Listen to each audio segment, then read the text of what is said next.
جو ابھی پیش کرنے جا رہے ہیں اس کو 4 حصوں میں تقسیم کر لیا ہے۔ ایک ہے مولانا آزاد کی زندگی پر ایک نظر، مولانا آزاد کی ادبی، صحافتی اور علمی خدمات، وطن عزیز کی آزادی میں مولانا آزاد کی قربانیاں اور مولانا ابوالکلام آزاد کے نظریات۔ 5-7 منٹ میں یہ باتیں آپ تک منتقل کرنا چاہیں گے۔ مولانا آزاد کی زندگی پر ایک نظر۔ سب سے پہلے آزاد ہندوستان کے پہلے وزیر تعلیم امام الہند محی الدین احمد مولانا ابوالکلام آزاد 11 نومبر 1888 عیسوی میں مکہ مکرمہ میں پیدا ہوئے۔ ان کے والد کا نام خیر الدین اور ان کی والدہ کا نام عالیہ تھا۔ ان کی 3 بہنیں تھیں، زینت بیگم، فاطمہ بیگم آرزو، حنیفہ بیگم آبرو۔ مولانا آزاد کا صرف ایک بھائی تھا جن کا نام ابو النصر غلام یاسین آہ تھا۔ مولانا آزاد کی 5 سال کی عمر میں بسم اللہ کی تقریب حرم شریف میں ہوئی۔ 1895 میں مولانا ابوالکلام آزاد مکہ مکرمہ سے کلکتہ تشریف لائے۔ 1895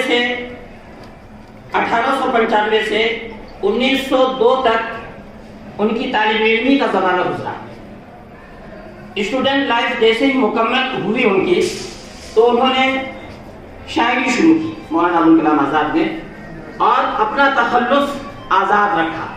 مولانا ابوالکلام آزاد کا اصل نام محی الدین احمد ہے، اور جب انہوں نے شاعری شروع کی تب سے ان کا تخلص آزاد پڑا اور وہی زیادہ مشہور ہو گیا، مولانا ابوالکلام آزاد۔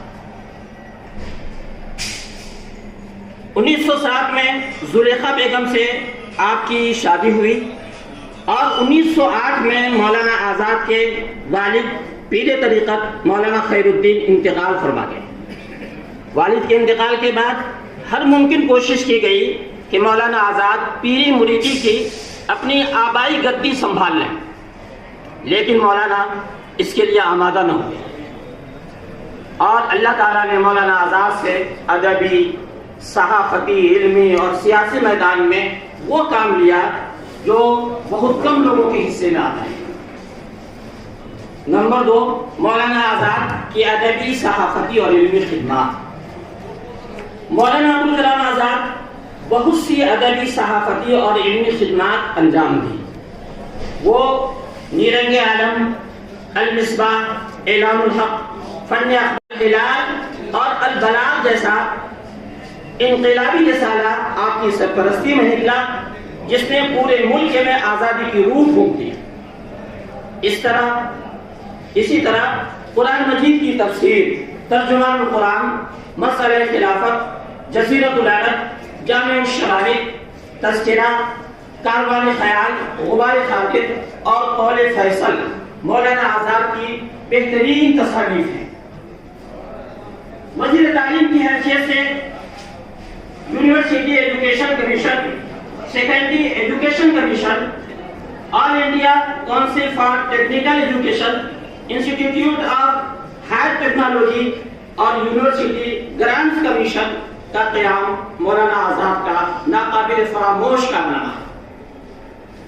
مولانا آزاد کی قائم کردہ انہی علوم و فنون کی بنیادوں پر آج ہمارا ملک ہندوستان ترقی یافتہ ملکوں میں شمار کیا جاتا ہے۔ نمبر 3، وطن عزیز کی آزادی میں مولانا آزاد کی قربانیاں۔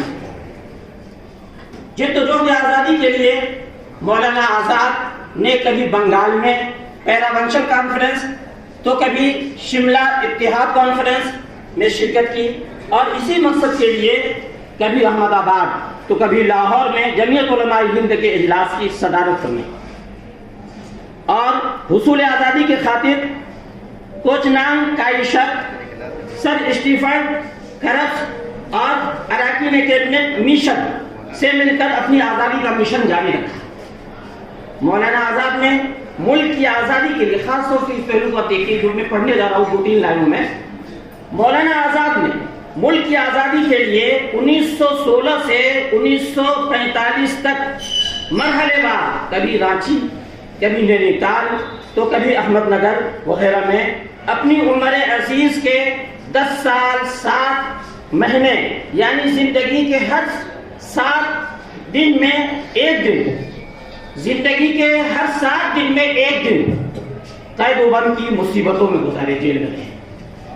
ہر 7 دن میں ایک دن مولانا ابوالکلام آزاد کے جیل میں گزرے ہیں۔ یہ مولانا ابوالکلام آزاد کی قربانیاں ہیں۔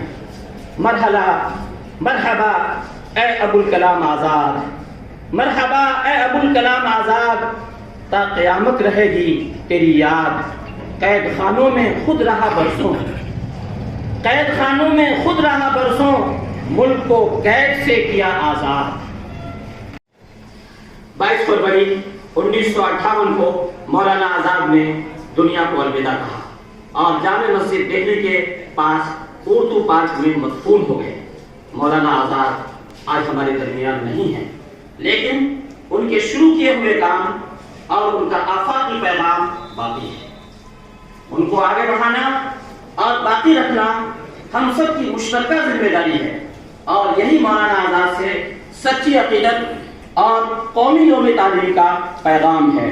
ہندوستان زندہ باد، ہندوستان زندہ باد، نظریات آزاد پائندہ باد، نظریات آزاد پائندہ باد۔